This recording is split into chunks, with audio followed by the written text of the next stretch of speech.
Teddy Pendergrass was a soul legend, known for his powerful voice, sold-out concerts, and undeniable charm.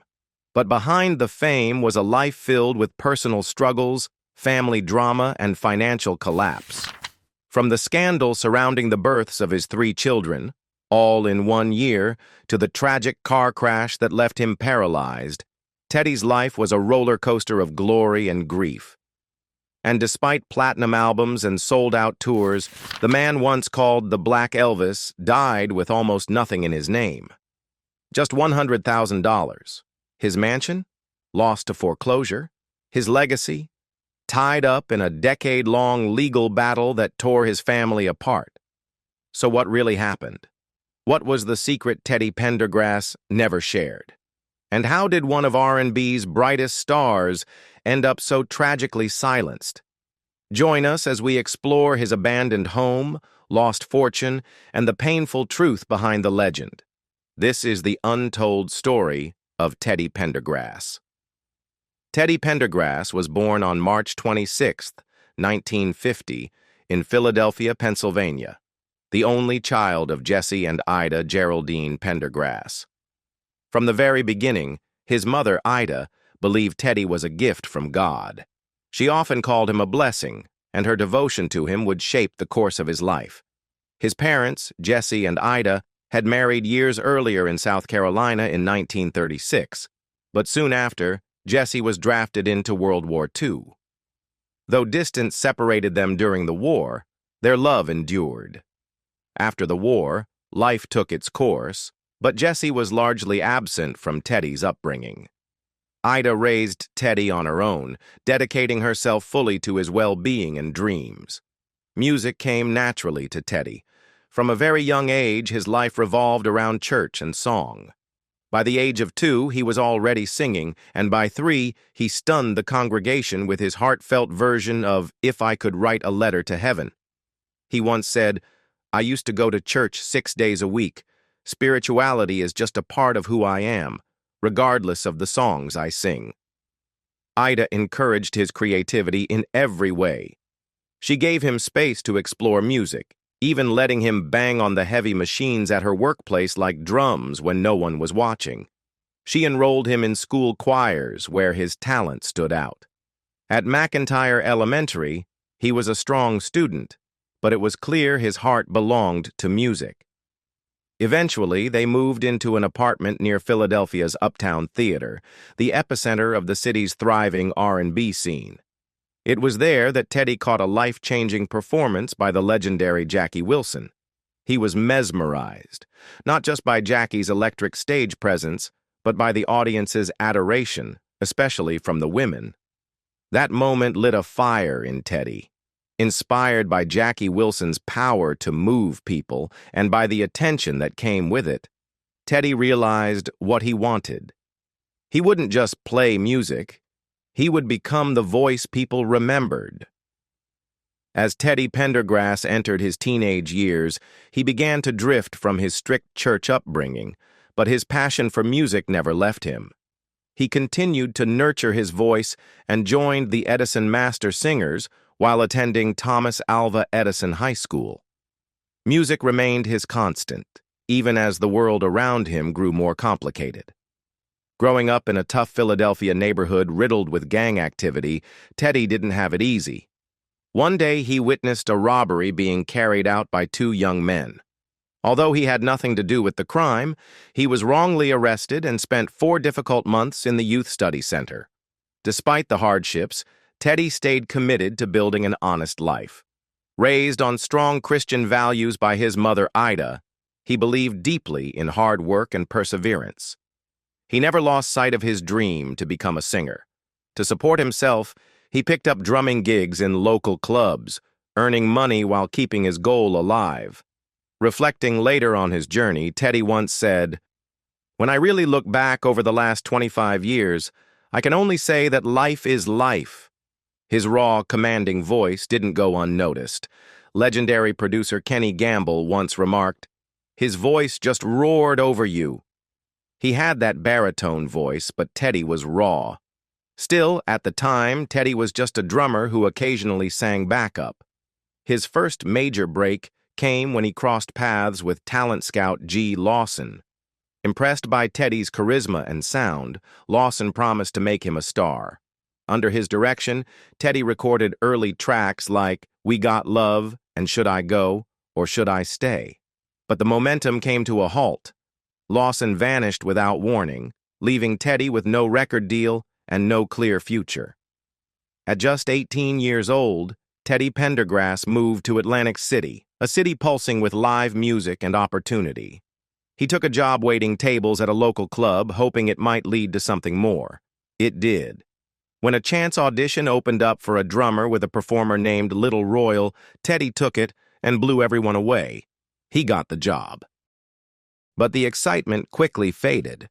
The tour with Little Royal didn't live up to expectations, and Teddy returned home feeling defeated. Still, he wasn't ready to walk away from music. He joined a few local groups, Signs of the Times and the Soul Messengers, using every gig as a chance to sharpen his craft and keep the dream alive. Then came the break he'd been waiting for. Teddy was hired by the Cadillacs, a seasoned vocal group, and for the first time, he felt the momentum of a real career. While performing with them one night, fate stepped in.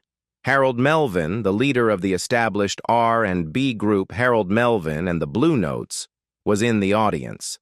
He wasn't just impressed. He saw something extraordinary in Teddy. At the time, Teddy was still behind the drums, but Melvin recognized his potential and offered him a spot in the group. It was a life-changing invitation. Teddy accepted, and not long after, he stepped out from behind the drum kit to become the group's lead singer. Working with Harold Melvin became a defining chapter in Teddy's life. He credited that period with teaching him how to navigate the ruthless world of show business. The Blue Notes were respected, but not yet famous. Gigs were steady, but money was tight. Teddy and the other members often struggled to find food or afford hotel rooms. Even as he made a name for himself as a skilled drummer, Teddy's dream was to sing. Occasionally, he was allowed to step up to the mic, but never as the lead. That frustration built over time. One night at a club, he confided in a dancer that he was thinking of quitting the group. Unbeknownst to him, Harold Melvin overheard. Not wanting to lose Teddy, he made a counteroffer. Join the front line as a vocalist. Teddy jumped at the chance. With Teddy's voice now front and center, the Blue Notes began to gain momentum. They still weren't making much money, but something had shifted. In 1972, everything began to change for Teddy Pendergrass and the Blue Notes.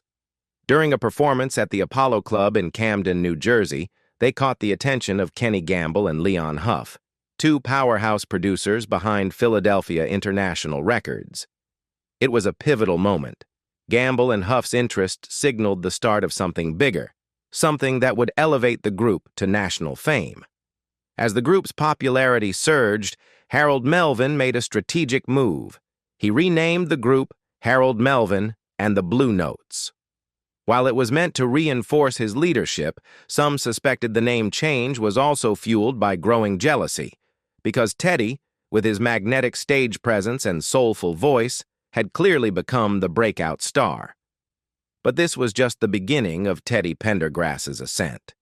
That same year, in August 1972, the group released their first single under Philadelphia International Records, I Miss You.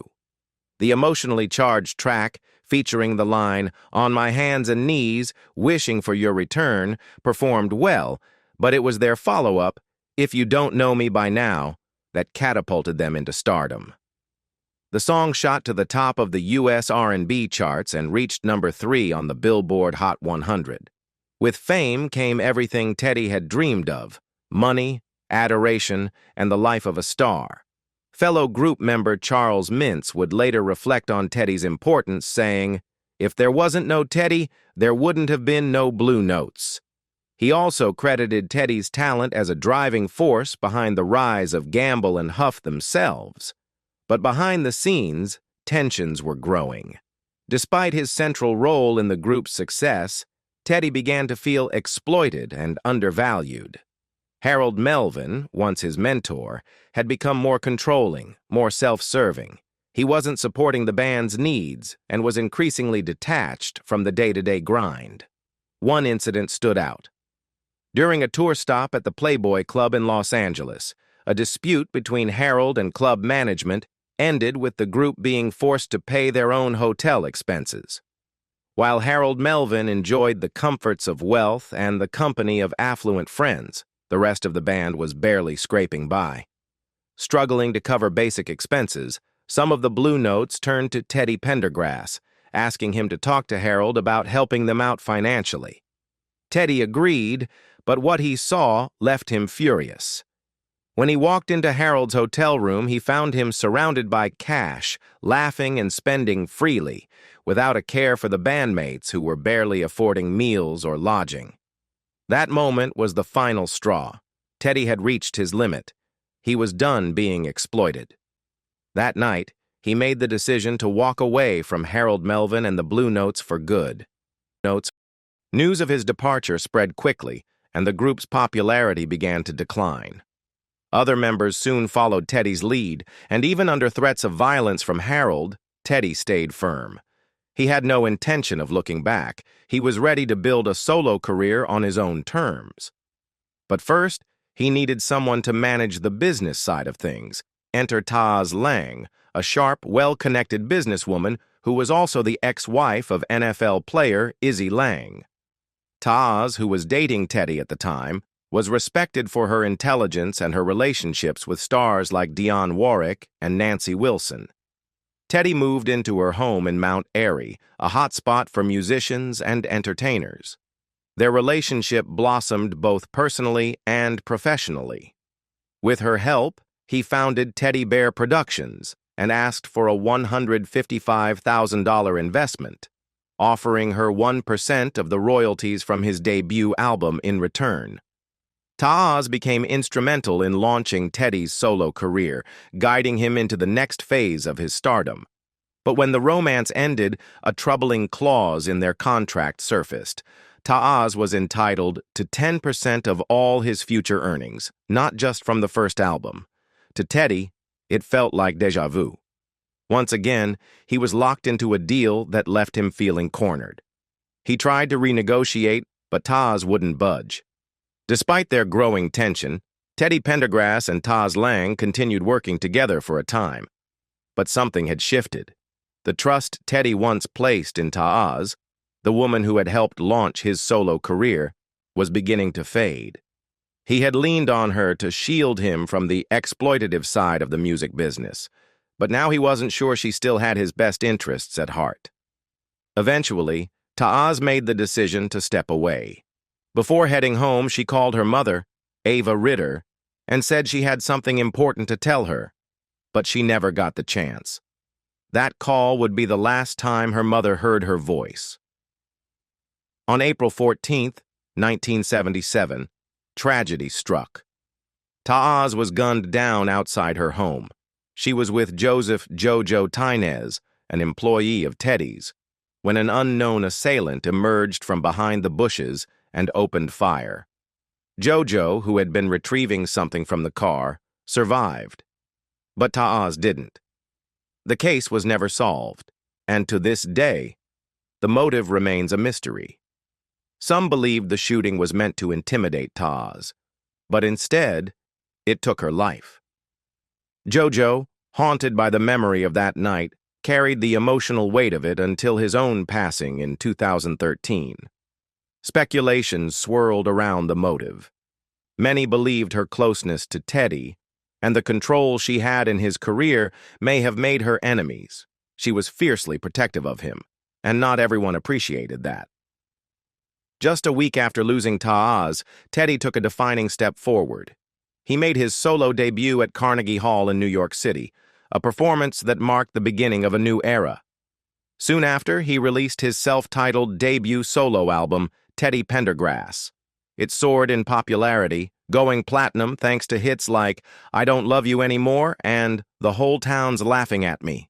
He followed up with Life is a Song Worth Singing in 1978, featuring the number.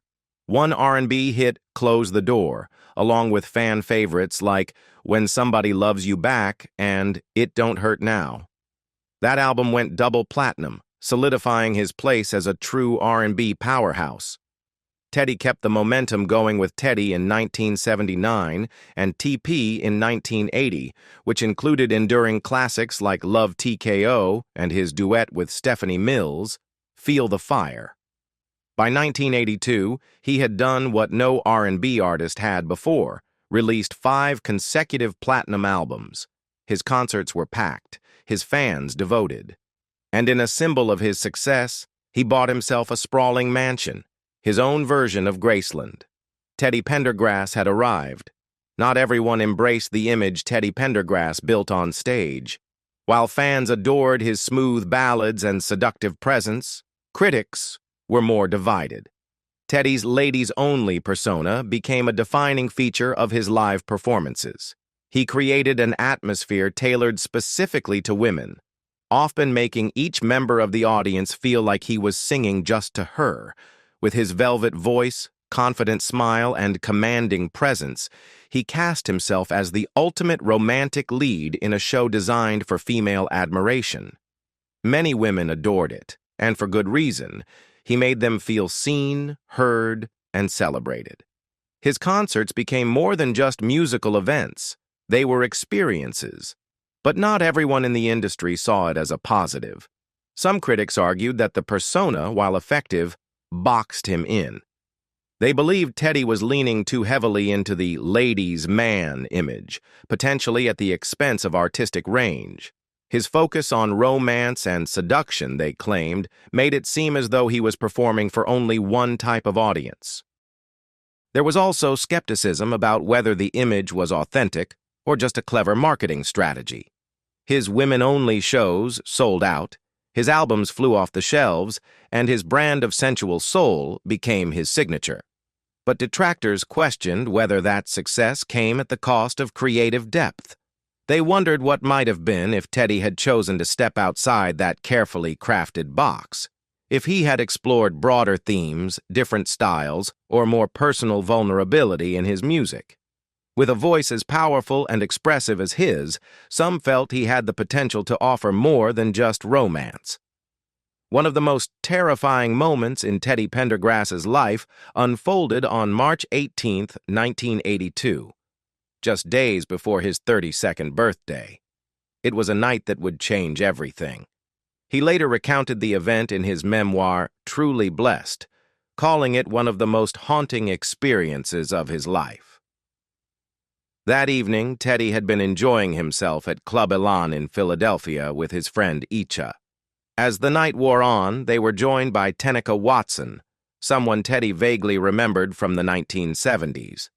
What he didn't know at the time was that Tenica, born John Watson, had transitioned to a woman in 1977 after years of feeling trapped in the wrong body. When Icha mentioned she had to work early the next day, Teddy offered to drive her home. He also invited Tenica to ride along, promising to bring her back to the club afterward. Tenica later recalled the moment with vivid clarity.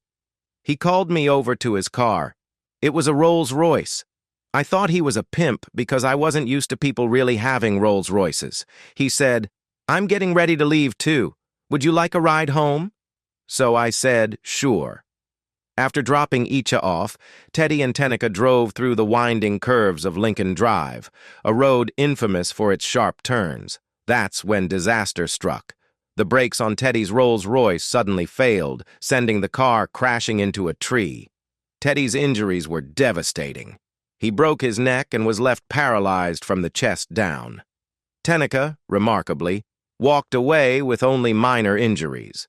The unusual nature of the crash and the people involved quickly sparked rumors. Some wondered whether the crash was more than just a tragic accident.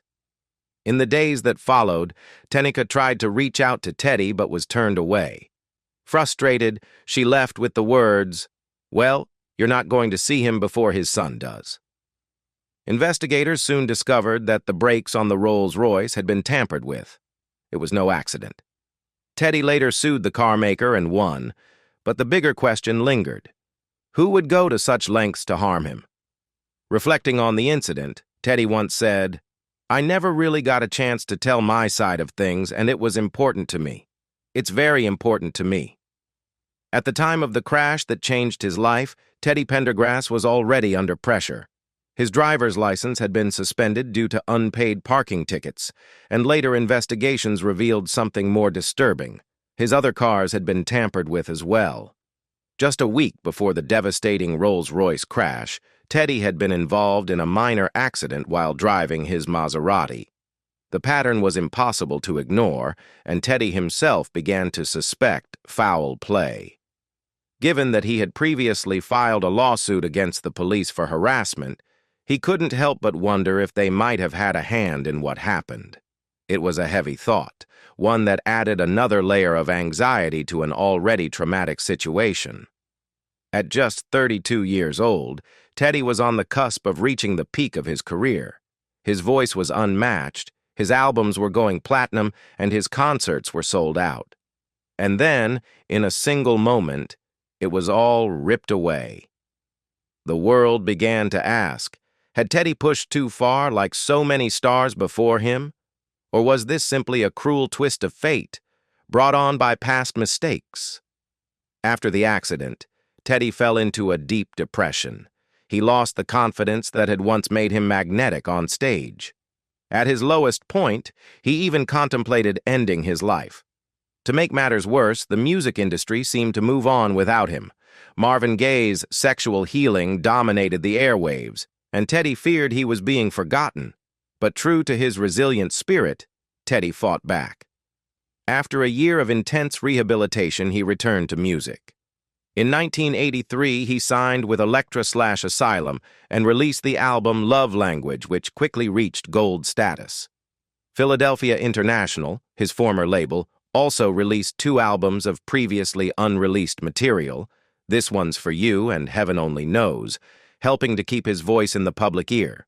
Then, in 1985, Teddy made a triumphant return to the stage at the Live Aid concert in Philadelphia.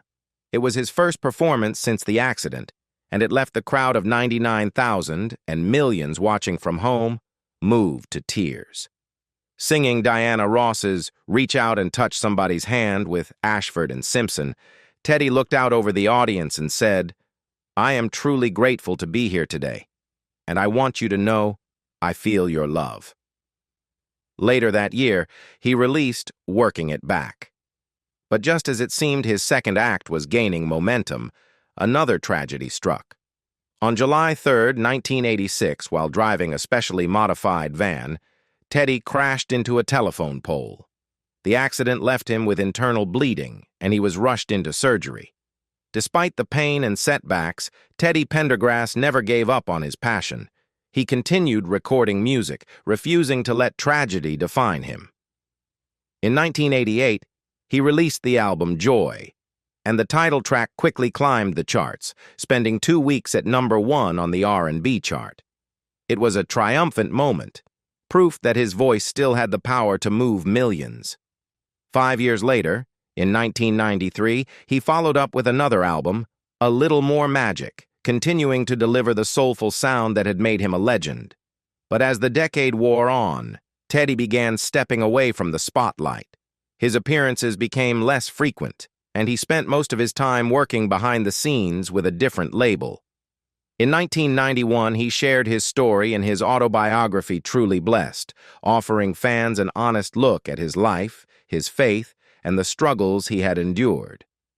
Teddy Pendergrass's meteoric rise to fame brought with it a life of luxury, complete with a grand mansion, designer clothes, and a garage full of flashy cars. But beneath the polished image of a 5-time Grammy nominee was a man navigating complicated personal challenges. In the early 1970s, a woman he had briefly dated claimed he was the father of her son. Teddy, wanting to do the right thing, accepted responsibility. But as the boy grew, Teddy began to suspect he might not be the father after all. He eventually distanced himself, and the child's mother didn't pursue support, until Teddy's solo career exploded in 1977. A paternity test later confirmed his suspicions. He wasn't the father. Teddy's first serious relationship was with a woman named Rose, his longtime partner in Philadelphia. But while touring in 1973, he met a dancer named Brenda in Boston and began seeing both women at the same time. When Brenda told him she was pregnant, Teddy was overjoyed. He was eager to become a father and build the bond he had never experienced with his own absent dad. Brenda gave birth to Tisha Pendergrass in January 1974. Weeks later, she called to tell Teddy she was pregnant again. Then in March of that same year, Rose also found out she was expecting. In his memoir, Teddy described the joy he felt knowing both women were carrying his children, unaware of each other. By the end of 1974, Teddy had 3 children, Tisha, LaDonna, and Theodore II, born to 2 different mothers in the same year. For years, he avoided discussing this publicly, not wanting to draw negative attention to his unconventional family life. Touring constantly meant he didn't see his kids as much as he wanted, but he made every effort to be present. His daughters eventually spent summers with him, and his son would later live with him full-time. Teddy's mother and close relatives stepped in to help raise the children while he was on the road. In 1977, Teddy Pendergrass met Karen Still, a woman who would stand by his side through some of his most turbulent years. According to The Guardian, Karen, like many of the women in Teddy's life, understood that monogamy wasn't something he prioritized. Teddy himself made no secret of it. In a 1978 interview, he bluntly stated, "I'm not about to have any lady who's going to run me down and say I've got to report to her where I'm at. She has to realize that I'm a traveling entertainer. And if it's rough on her, that's the end of that." Despite the challenges, Karen accepted Teddy's children from previous relationships.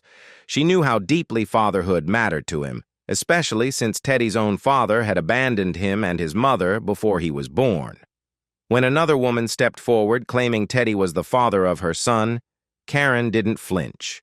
She welcomed the child into their lives, even though it meant the boy was conceived outside of their relationship. Teddy immediately began paying child support, driven by a sense of responsibility rooted in his own past.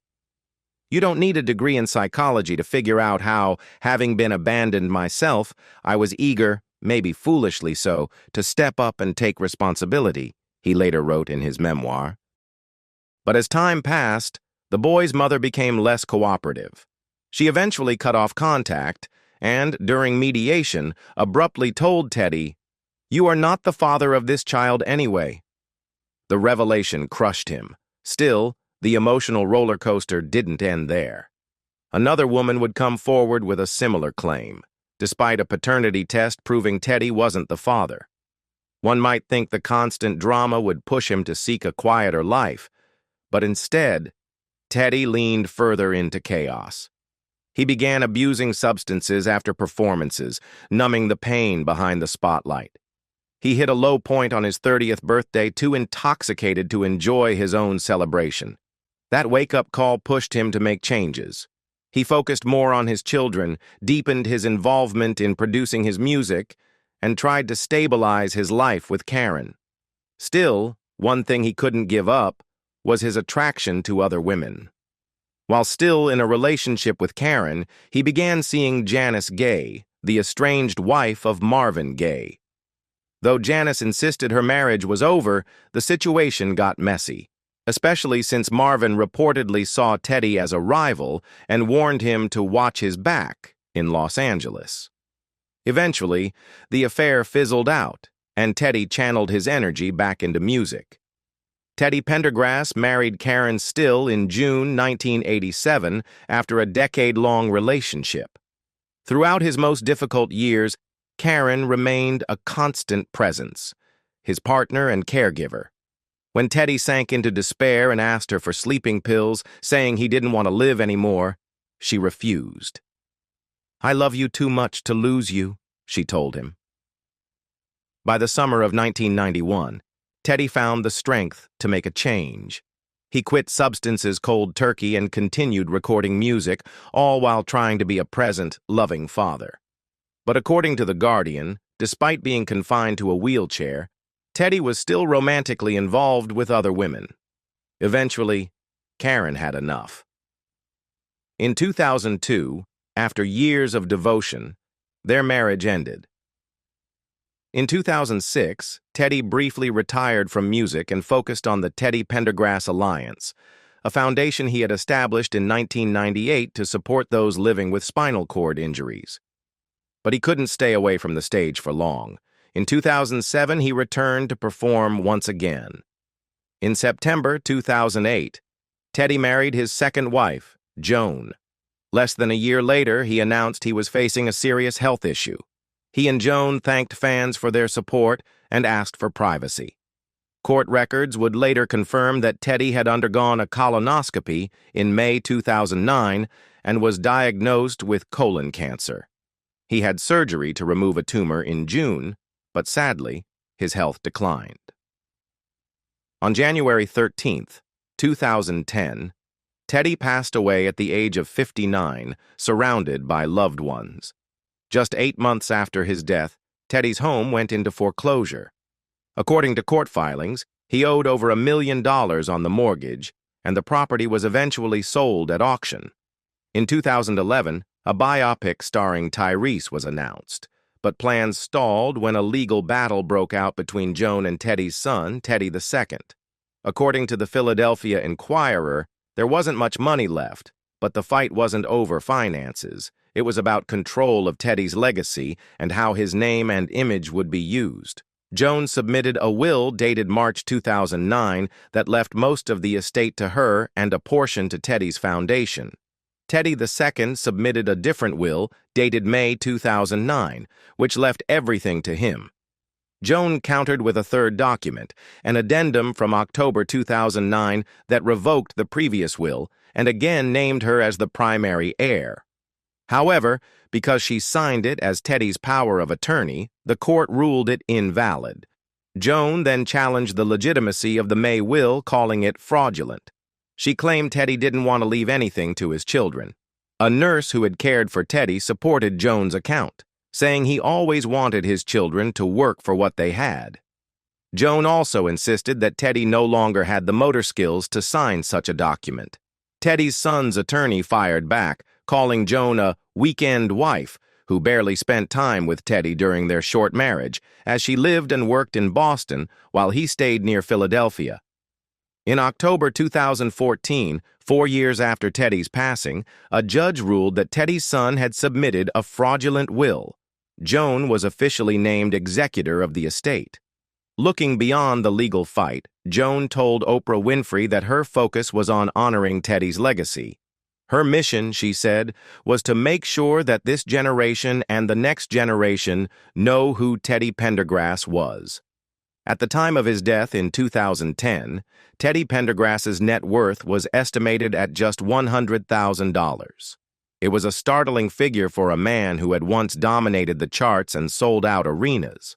Despite a career filled with platinum records and massive success, Teddy's finances told a different story.